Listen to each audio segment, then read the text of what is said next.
मृत्यु वचन का जो आज का विषय है वो है मृत्यु, मौत।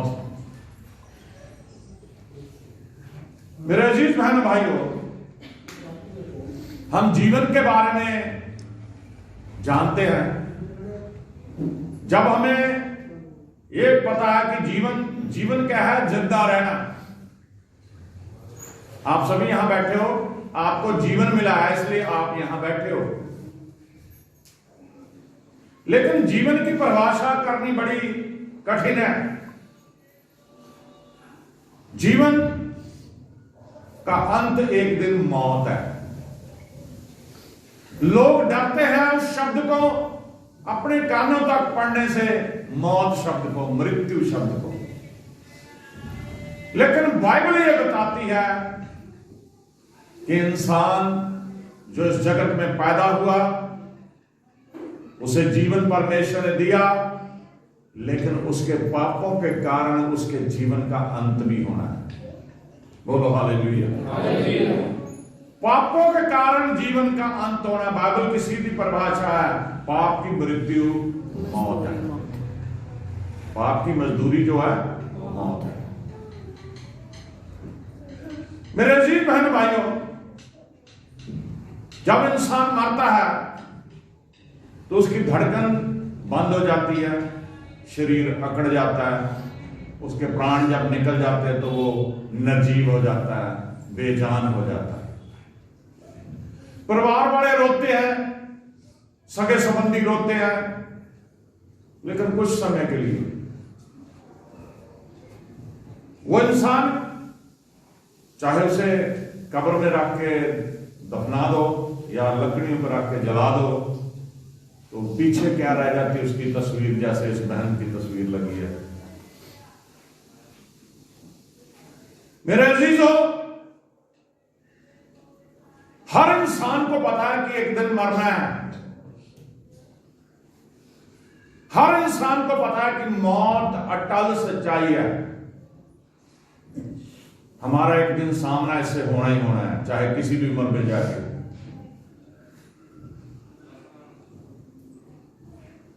अगर हम बाइबल के अनुसार देखें, जो मसीह में मरते हैं वो बेशक मौत का स्वाद जरूर चखते हैं, लेकिन यीशु मसीह के वायदे के अनुसार वो, जैसे प्रभु हमारा जीवित है, न्याय के दिन जब तक यीशु मसीह नहीं आते, उसके बाद जब यीशु मसीह अपने बच्चों को लेने आएंगे, जो सो गए हैं, जो मर गए हैं, वो पहले जिंदा हो जाएंगे। बोलो हालेलुया। सुबह जब हम यहां आए तो प्रोग्राम ये था कि पहले चर्च, उसके बाद मेमोरियल सर्विस। लेकिन प्रभु की आत्मा के जरिए ऐसा हुआ कि हम एक ही बार में इस बात पे चर्चा करें, मौत के ऊपर। ये वचन ही हमें प्रभु ने सिखाया कि हम बताएं कि मौत एक सच्चाई है। हम बाइबल में पढ़ेंगे, जिनके पास बाइबल है वो पढ़ें। सबोपदेशक की पुस्तक, उसका 12 अध्याय,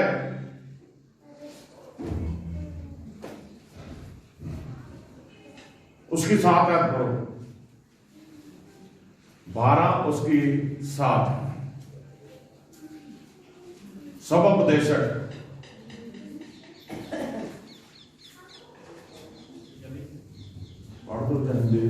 खाक मिट्टी नाल पहला वांगी जा रले, तो मिट्टी ज्यों की त्यों मिट्टी में मिल जाएगी, अते आत्मा परमेश्वर दे कोल मुड़ जावे, और आत्मा परमेश्वर के पास जिसने उसे दिया है लौट जाएगी। आमीन।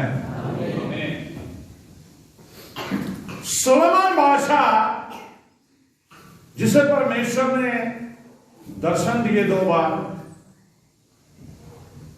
परमेश्वर ने उसे गिफ्ट दिया बुद्धि का। परमेश्वर ने उसे बताया कि तेरे जैसा बुद्धिमान ना इस युग में, ना आने वाले युग में कोई नहीं होगा। उस वक्त जैसा कोई बुद्धिमान हुआ ही नहीं, ना ही होगा, क्योंकि परमेश्वर का वचन अटल है। वही सुलेमान यह बताता है परमेश्वर के वचन से कि जब इंसान मर जाता है उसका शरीर निर्जीव है, उसे क्या करते हैं, या तो फटाफट तैयारी करके कब्र खोद के दफना देते हैं या लकड़ियों पर रख के जला देते हैं। जिस इंसान को सारा परिवार प्यार करता है, उसके बच्चे प्यार करते हैं, उसके बहन भाई प्यार करते हैं, जो एक दूसरे को छू के एहसास करते हैं, जब उन्हें पता चलता है कि ये अब प्राण इसके निकल गए, आत्मा इसमें नहीं है, तो वो उस शरीर को मिट्टी जानते हैं कि अब ये मिट्टी है, इसे जल्दी से जल्दी मिट्टी के हवाले कर दो। अगर गर्मी है तो और भी जल्दी होती है, शरीर सड़ जाएगा, स्मेल आने लग जाएगी, बर्फ लगाते हैं, कुछ कुछ करते हैं, सर्दी में फिर भी कुछ घंटे इंतजार कर लेते हैं। और कितनी जल्दी होती है कि फटाफट करो, इसका संस्कार कर दो, इसे दफना दो। और परिवार का सदस्य जब पता चलता है कि वो जी नहीं रहा, वो अपना दुख कैसे प्रकट करते हैं, रो के, उसकी बातों को याद करके, उसके जीवन को याद करके। लेकिन मेरे अजीज बहन भाइयों, वचन प्रभु का बताता है, तब मिट्टी ज्यों की तो मिट्टी में मिल जाएगी, और आत्मा परमेश्वर ने जिसे दिया था उसके पास लौट जाएगी। बोलो हालेलुया। आत्मा परमेश्वर ने दी है, प्राण परमेश्वर ने दिए हैं, वो परमेश्वर के पास लौट जाएंगे। पीछे क्या रह जाती है एक फोटो, अगर खींची हो तब। फिर उसकी बातें याद की जाती हैं, वो कैसा था।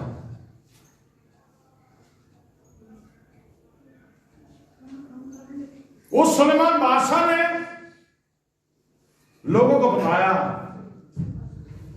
कि दुनिया में धन दौलत मान सम्मान कुछ मर्जी कमा लो, जितनी मर्जी दौलत आपके पास हो जाए, जितना मर्जी आपके पास धन हो जाए, जितनी मर्जी आप महल बना लो, कोठियां बना लो, कुछ भी कर लो, लेकिन सब व्यर्थ है। बाइबल ये बताती कि इंसान इस जगत में एक परदेशी की तरह रहता है। जिस दिन उसका सामना मौत से होता है, उसका सफर जीवन का खत्म हो जाता है। जब जीवन खत्म होना है तो याद कीजिए, मौत आने से पहले आप पाप ना करें, परमेश्वर की तरफ से हम पाप को छोड़ दें। परमेश्वर अपने वचन के अनुसार बार बार आपको मौके दे रहा है, परमेश्वर अपने वचन के अनुसार बार बार आपको ताकीद कर रहा है कि आप पाप ना करें। बोलो हालेलुया। आप पाप ना करें, लेकिन इंसान समझता नहीं। जब मर जाता है, अगर उसने चंगे काम किए समय में, उसके परिवार वाले कहते बड़ा अच्छा था, आस पड़ोस वाले भी कहते बड़ा अच्छा था, लेकिन जो अगर वो बुरा था, करे चंगा है मर गया, ऐसी बातें भी समझ नहीं आती। मेरे अजीजों, मेरे बहनों भाइयों, परमेश्वर का वचन क्या कहता है, इसके ऊपर मनन करें। परमेश्वर हमें क्या कहता है, इसके ऊपर ध्यान करें। लूका रसूल की इंजील जरा बाइबल में देखिए क्या परमेश्वर का वचन कहता है। 16 अध्याय, कृपा करके हिंदी में भी निकालो, उसकी 19 से 31 आयत तक पढ़िए। धनवान मनुष्य था, धन्यवान नहीं, धनवान मनुष्य।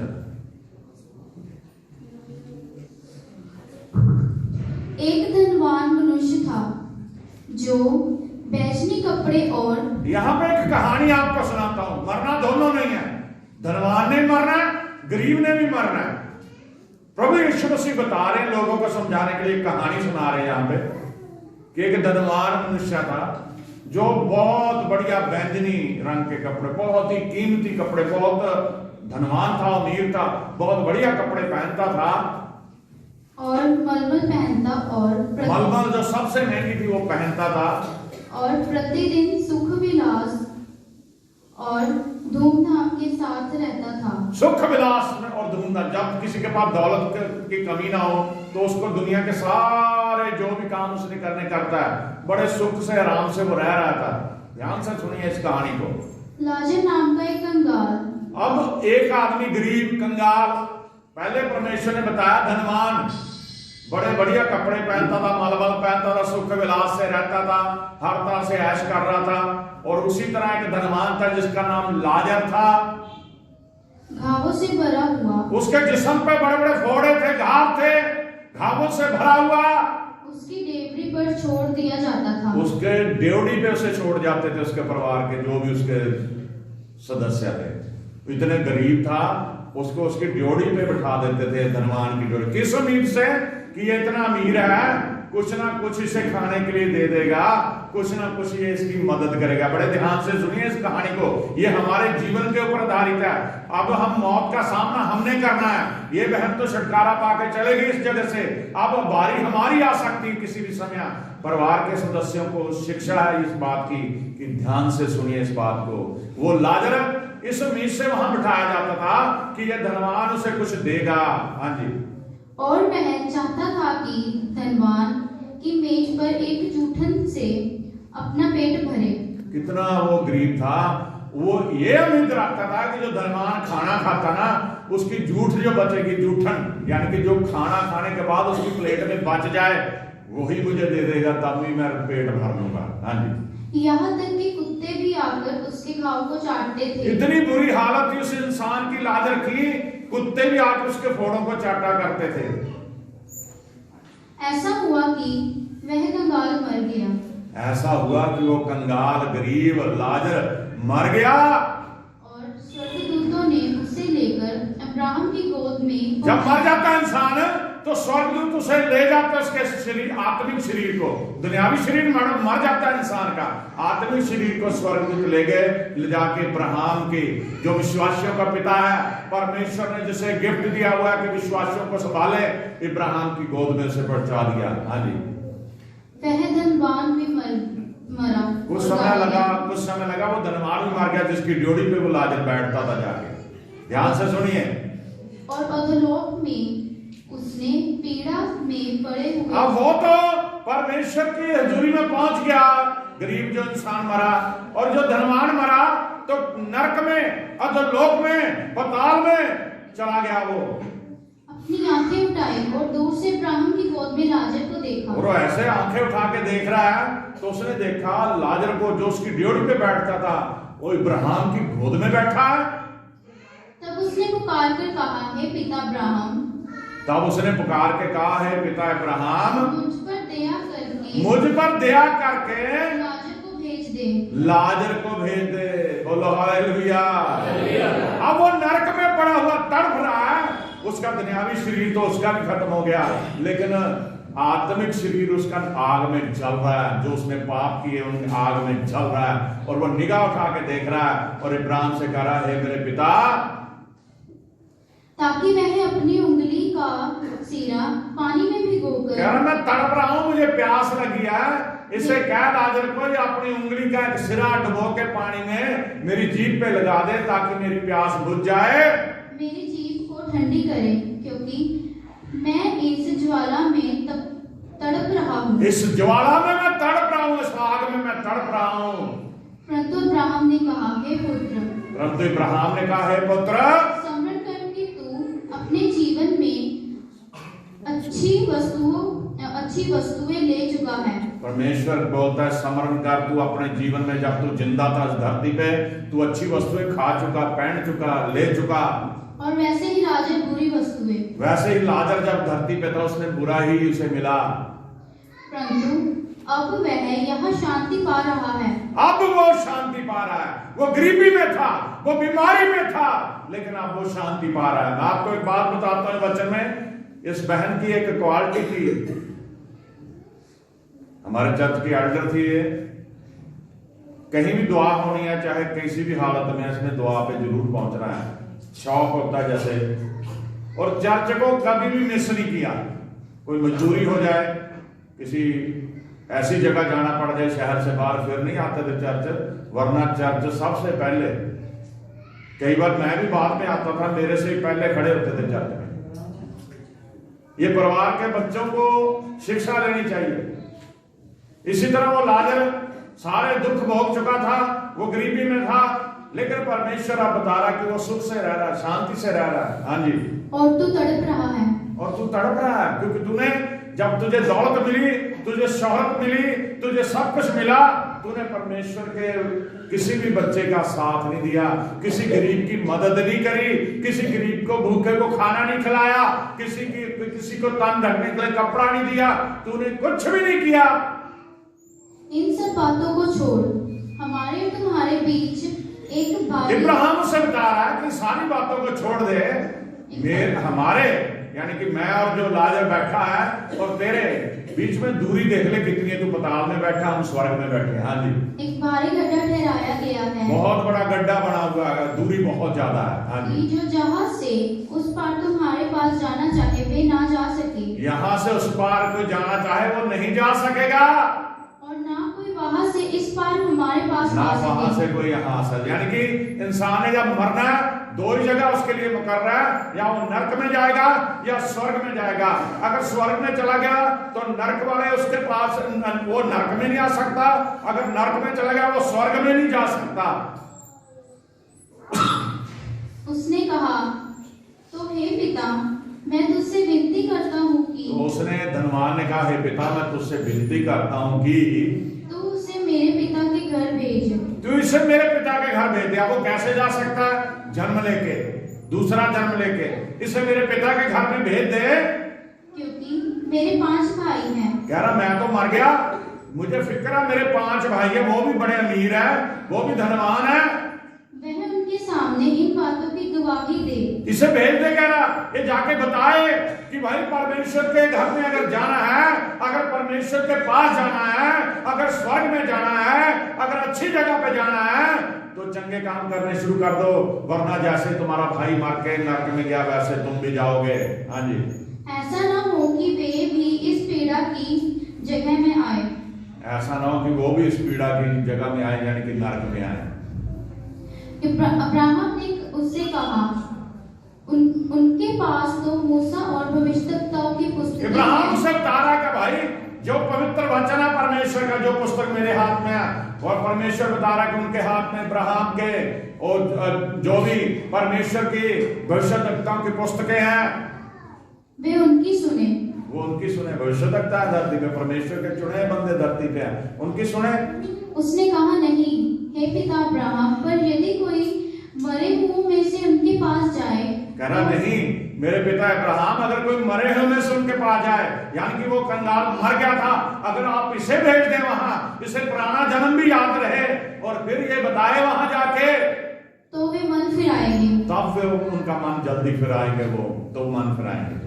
उसने उससे कहा, जब वे मूसा और भविष्यवक्ताओं की नहीं सुनते। परमेश्वर का दास अब्राहम कहता, भाई भले आदमी, जब वो मूसा की व्यवस्था को, मूसा की या परमेश्वर की पुस्तकों को सुन के नहीं बदले, तो यदि मरे हुओं में से कोई जी भी उठे तो भी मरे हुए में से कोई जी भी उठे तो फिर उनकी कैसे सुनेंगे वो? बोलो हालेलुया। इंसान का जो हृदय है वो हमेशा सिर्फ ये चाहता है जिंदा रहे। आज साइंस ने इतनी तरक्की करी है, कुछ साइंटिस्ट, कुछ डॉक्टर ऐसा कर रहे हैं कि इंसान को मेडिसिन देके या कोई उपराले करके उसकी उम्र लंबी करें, कुछ समय के लिए उम्र को बढ़ा सकते हैं, लेकिन मौत से कभी भी पीछे नहीं, उनको बचाया नहीं जा सकता। हारी कर मरना है। वो साइंटिस्ट जो तैयारियां कर रहे हैं कि मौत के ऊपर फतेह पा लें, उन्होंने भी मर जाना, मर भी गए हैं बहुत सारे। मेरे अजीजों, मौत से सामना हम सभी का होना है। कितनों को समझ आ रहा बच्चा? मौत अटल सच्चाई है, मरना सही नहीं है, कत्ती तक पढ़नी है।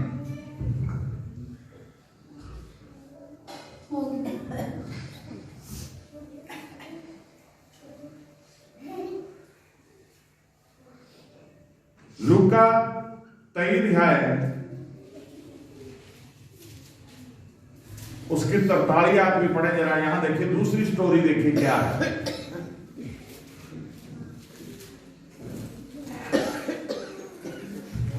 लूका 23:43। उसने उससे कहा, हाँ, मैं तुझसे सच कहता हूँ कि उसने, किसने? यीशु मसीह ने उससे कहा, मैं तुझसे सच कहता हूं कि आज ही तू मेरे साथ स्वर्गलोक में होगा। आज ही तू मेरे साथ स्वर्गलोक में होगा। बोलो हालेलुया। हालेलुया। जिस तरह धनवान और गरीब लाजर की कहानी आपको बताई, इसी तरह बाइबल में बताया गया है। यीशु मसीह को जब सलीब पे चढ़ा दिया गया, उसके दाहिने और बाईं तरफ, सज्जे और खब्बी तरफ 2 डाकुओं को भी सलीब पे चढ़ाया गया। अब उन डाकुओं ने तो पाप किया था, इस वजह से उन्हें क्रॉस पे चढ़ाया गया।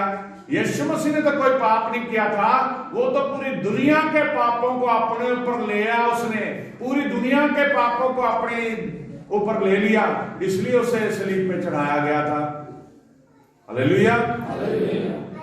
और बाइबल ये बताती है, आपने सभी ने कलमों, जब कलमे 7 कलमे प्रभु के मुख से निकले, हम उन्हें पढ़ते हैं, तो बाइबल ये बताती है कि वो जो सज्जी तरफ का डाकू था, वो परमेश्वर के ऊपर भरोसा करने लगा। उसे पता था, दोनों को पता था कि यीशु मसीह ने क्या किया। जगत में आके मुर्दों को जिंदा किया, अंधों को आंखें दी, कोढ़ियों को शुद्ध किया, लंगड़ों को चलाया, मुर्दों को जिंदा किया। वो हर तरीके से वो जानते थे इन बातों को। लेकिन जो खब्बी तरफ वाला था, वो निंदा कर रहा है परमेश्वर की। वो कह रहा, तू तो परमेश्वर है, तू तो इतने आश्चर्य भरे काम किए, तूने मुर्दे जिंदा कर दिए, 4 दिन के मरे लाजर को जिंदा कर दिया, तू ऐसा कर, आप भी बच जा, उतर जा सलीब पर से, हमें बचा ले। निंदा भी कर रहा है, कटाक्ष भी कर रहा है, मजाक भी कर रहा है, क्योंकि वो पापी था। उसे पता था थोड़ी देर में मर जाना है। लेकिन जो सच्ची तरफ का डाकू था, उसका जीवन बदल गया, उसका दिल बदल गया। जब आपको परमेश्वर ने जीवन दिया है, आपको जिंदगी दिया, तो जिंदगी इसलिए दिया कि आप परमेश्वर के मार्ग पे आए। वो सच्ची तरफ वाला डाकू कहता, उसे डांटता है, खब्बी तरफ वाला कह रहा है, चुप हो जा, हमने तो पाप किए इसलिए सजा भुगत रहे हैं, इसने तो कोई गुनाह नहीं किया। वो कह रहा, प्रभु जी, जब आप अपने राज्य में जाएं, आप अपने स्वर्ग के बादशाह में जाएं, तो मेरा ध्यान रखना। उसने ये नहीं कहा कि मुझे साथ ले जाओ। बोलो हालेलुया। उसने सिर्फ ये कहा कि मेरा ध्यान रखना। तो यीशु मसीह ने उसी समय कह दिया, मैं तुमसे कहता हूं कि आज ही तू मेरे साथ स्वर्गलोक में होगा। बोलो हालेलुया। सिर्फ एक इंसान ने तौबा कर ली, एक इंसान का दिल बदल गया, एक इंसान का दिल परमेश्वर के साथ जुड़ गया, और परमेश्वर ने उसे इतनी बड़ी बात बोल दी कि तू ये बात क्या बोलता है कि मुझे याद रखना, मैं तुझे आज ही स्वर्ग में ले जाऊंगा। बोलो हालेलुया। प्रभु यीशु मसीह को सलीब पे चढ़ाया गया, मारा गया, लेकिन उसको कब्र में जिसमें रखा गया, आजकल तो जमीन खोद के कब्र बनाते हैं, उस समय पहाड़ों की गारों में उसे गुफा टाइप बना देते, कमरा टाइप, उसमें रखा जाता था। अगर आप इजराइल में जाओ तो जहां यीशु मसीह रखा गया था कब्र में, वो आज कब्र वही वैसी बनी हुई है, वो कब्र खाली है, क्योंकि प्रभु यीशु मसीह तीसरे दिन मुर्दों में से जिंदा हो गए। बोलो हालेलुया। वो जीवित है। और उस डाकू को जो पाप में उसका जीवन था, एक तौबा करने से उसे स्वर्ग नसीब हो गया। अब वो धनवान और लाजर की जो कहानी यीशु मसीह ने बताई थी, वो इब्राहिम की गोद में गया, स्वर्ग में गया, और ये डाकू जिसने परमेश्वर प्रभु यीशु मसीह के साथ अपना दिल जोड़ लिया, पाप से तौबा कर ली, वो भी कहां चला गया? स्वर्ग में चला गया। अब मैं आपको बताना चाहता हूं, मौत 2 तरह की है, एक शारीरिक मौत, एक आत्मिक मौत। ध्यान से सुनिए।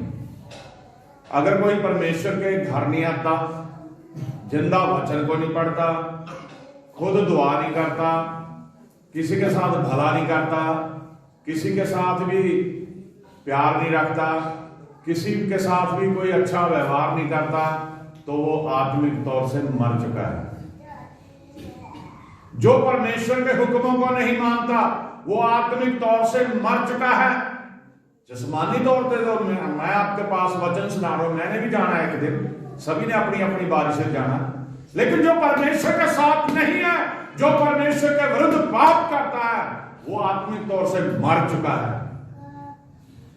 बाइबल ये बताती है मृत्यु का जो मूल उद्भव है, मृत्यु दो प्रकार की है और दोनों ही जो बागे अदन के ऊपर आधारित है, जिसे समझाने के लिए परमेश्वर ने अपने स्वरूप धरती की मिट्टी से इंसान को बनाया, एक ऐसा बुत तराशा जो बेजान था। इंसान को धरती की मिट्टी, इसलिए शुरू में मैंने आपको सुनाया था सबोपदेश 12 के साथ, तब जिन मिट्टी ज्यों की तो मिट्टी में मिल जाए। बाइबल में यह बात स्पष्ट बताई गई है। परमेश्वर ने धरती की मिट्टी से, बाइबल में शुरू में जब हम पढ़ते हैं परमेश्वर ने बोल के सब कुछ बनाया जो कुछ हमें दिख रहा है। 6 दिन उसने, 5 दिन सारा कुछ बनाया, 6ठे दिन उसने इंसान को बनाया, आदम को बनाया। धरती की मिट्टी ली, उसने बुत को तराशा, उसने परमेश्वर ने खूबसूरत बनाया। जब उसने देखा इसमें तो जाननी है, तो बाइबल में लिखा परमेश्वर ने उसके नथनों में अपने श्वास दिए, यानी कि उसे जीवित कर दिया, वो जीवित प्राणी बन गया। हमारे शरीर के अंदर परमेश्वर के दिए हुए श्वास है, हमारे शरीर के अंदर परमेश्वर के दिए हुए प्राण है, और परमेश्वर वही प्राण वापस ले लेता, इंसान मर जाता, मिट्टी मिट्टी में मिल जाती है। बोलो हालेलुया। कितने लोगों को समझ आ गई जो मैंने बात बताई? बड़े बड़े साइंटिस्ट इस बात के फेल हो चुके हैं। अमेरिका में एक रिसर्च की गई थी कि देखना है कि जब बंदा मरता है तो उसमें से क्या निकलता है। उन्होंने ऐसा जार बना दिया, ऐसा रूम बना दिया जो बुलेट प्रूफ है या एयर प्रूफ है, हवा भी नहीं पास हो सकती, बाहर से अंदर नहीं आ सकती, अंदर से बाहर नहीं जा सकती, कोई भी आवाज नहीं आ सकती, बाहर से अंदर, अंदर से बाहर। सब कुछ तैयारी कर ली, और कई डॉक्टरों को पता होता है कि मरीज के इतने घंटे बाद ये मर जाएगा। ऐसा मरीज उन्होंने उसमें रख दिया जो मरने वाला है, वो मर भी गया, लेकिन उन्हें नहीं पता चला क्या निकला, कहां गया। कैमरे भी लगा लिए, सब कुछ कर लिया। बोलो हालेलुया। परमेश्वर ने मौत के इस भेद को सिर्फ अपने पास ही रखा हुआ है। कोई साइंटिस्ट नहीं से आज तक इजाद कर सका कि इंसान कैसे मरता है, किसी को नहीं पता। अभी हमारा भाई लक्की और जेम्स ये बता रहे हैं कि रात को हॉस्पिटल ले गए इस बहन को, हॉस्पिटल वालों ने पीजीआई रेफर कर दिया, लेकिन पीजीआई नहीं लेके के घर आ गए। घर आके स्टीम वगैरह दी, आराम से रहे, रात भर जागते रहे। सुबह को बच्चों की आंख लगी, जब उठे तो है ही नहीं थी शरीर, ना उसने किसी को आवाज लगाई, ना किसी, क्या निकल गया, प्राण निकल गया। बागेदन में उस कहानी को देखिए, परमेश्वर ने आदम को बनाया, अपने श्वास दे दिए, उसने उसकी पसली में से औरत को बनाया और दोनों जोड़े के रूप में रखे, और उन्होंने परमेश्वर के हुक्म की पालना नहीं की और उनके जीवन में पाप आया, और जब पाप आ गया तो मौत आ गई धरती पे। बोलो हालेलुया। हम वचन में पढ़ेंगे बाइबल की पहली किताब उत्पत्ति की पुस्तक, उसका 2 अध्याय उसकी 17 आयत पढ़िए। आत्मिक मौत कैसे हुई इंसान की, और आज भी आत्मिक तौर पे इंसान मरे हुए हैं जो परमेश्वर के साथ नहीं चलते। पर भले या बुरे के ज्ञान का जो वृक्ष है, हाँ, परमेश्वर ने आदम और हवा को हुक्म दिया कि भले और बुरे के ज्ञान का जो वृक्ष है उसका फल तो कभी ना खाना, उसका फल तो कभी मत खाना, क्योंकि जिस दिन तो उसका फल खाएगा, क्योंकि जिस दिन तो उसका फल खाएगा उसी दिन अवश्य मर जाएगा। उसी दिन अवश्य मर जाएगा। आमीन। आमीन। कौन कह रहा है? परमेश्वर। अब परमेश्वर आदम और हवा को उसने बना दिया, बहिश्त में, बागे अदन में, स्वर्ग में उन्हें रखा, यानी ऐसा स्थान जो स्वर्ग जैसा था, स्वर्ग था। तो उसने कहा भी सब कुछ तुम्हारे लिए मैंने बनाया है, बड़े ध्यान से सुनिए, सिर्फ भले और बुरे के ज्ञान का दरख्त लगाया हुआ मैंने, इसका फल कभी मत खाना, जिस दिन तुम इसका फल खाओगे अवश्य उसी दिन मर जाओगे। अब परमेश्वर अपने बच्चों को जैसे दुनियावी माँ बाप चाहते कि उनके बच्चे उनके हुक्म में चले, उनके बच्चे उनके कहने कार्य में चले। माँ बाप छोटे बच्चों को हमेशा तालीम देते हैं कि बुरा नहीं करना, गलत सोबत में नहीं जाना, गलत सोसाइटी में नहीं पढ़ना। इसी तरह परमेश्वर ने आदम और हवा से भी कहा कि मैं तुम्हें एक हुक्म दे के जा रहा हूं, एक हुक्म तुम्हें देता हूं कि भले और बुरे का ज्ञान का दरख्त का फल मत खाना। जिस दिन तुमने ये फल खाया उसी दिन अवश्य तुम मर जाओगे। उन्होंने क्या करा? शैतान के बहकावे में औरत आ गई, हवा आ गई, उसने आप भी तोड़ा फल, आप भी खाया, अपने पति को खिला दिया, आदम को भी खिला दिया। और क्या हो गया? वो आत्मिक तौर पे मर गए। हालेलुया। आत्मिक तौर पे उसी दिन इंसान मार जाता है जब परमेश्वर का हुक्म तोड़ देता है। आज जो परमेश्वर के घर नहीं जाते, जो दुआ नहीं करते, जो परमेश्वर के हुक्मों को नहीं मानते, मरे हुए, आत्मिक तौर पे मरे हुए। जिंदा जरूर घूम रहे हैं, उनका शरीर जिंदा घूम रहा है, लेकिन आत्मिक तौर पे मर चुके हैं। अगर आप परमेश्वर के साथ जुड़े रहेंगे तो आपको पता है शरीर तो मेरा मिटना ही है, लेकिन मेरा आत्मिक शरीर लाजर की तरह इब्राहिम की गोद में जाएगा, लाजर की तरह परमेश्वर की हुजूरी में स्वर्ग में जाएगा। अभी भी समय है, हम आत्मिक मौत से बच सकते हैं। अब दूसरी मौत है दुनियावी मौत, वो भी पढ़ लीजिए। शारीरिक मृत्यु, उत्पत्ति की पुस्तक उसका 3 अध्याय उसकी 21 आयत पढ़ो। और यहोवा परमेश्वर ने आदम और उसकी पत्नी के लिए चमड़े के अंगरखे बनाकर उनको पहना दिए। अब देखिए, जिस समय परमेश्वर ने कहा कि तुम ये जीवन के दरख्त का फल मत खाना, जिस दिन खाओगे अवश्य मर जाओगे, उन्होंने खाया और उनकी जो रूहानियत थी, आत्मिक जो आंखें थी, आत्मिक शरीर था, आत्मिक तौर पे वो मर गए, वो दुनियावी बन गए। उनको एहसास हुआ कि उन्होंने उनके तन पे तो कपड़े नहीं है। अब पाप वहां से शुरू हो गया। परमेश्वर ने उनके लिए जानवर को मारा और जानवर के जो चमड़ी है उसके अंगरखे बना के उन्हें दिए, बदन ढकने के लिए, तन ढकने के लिए। अब अगर वो पाप ना करते तो धरती पे लहू ना बहता, वो पाप ना करते जानवर भी ना मरता, उनके पाप के कारण उनके मौत ना आती। बाइबल पढ़ के देख लिए, आदम की उम्र 950 साल हुई है। आज 40-50 साल के बाद बंदा मर जाता है, शरीर ऐसे है। और देख लो 950 साल थोड़े होते हैं जिंदा रहे। अगर वो पाप ना करते, मरते ना, कोई दुनिया की तस्वीर कुछ और होती। लेकिन पाप के कारण क्या होगी? मौत आ गई। बोलो हालेलुया, बोलो हालेलुया। अब जो बात है, मौत का कारण क्या है, क्यों आती है मौत? हम वचन में पढ़ेंगे न्यू टेस्टामेंट में।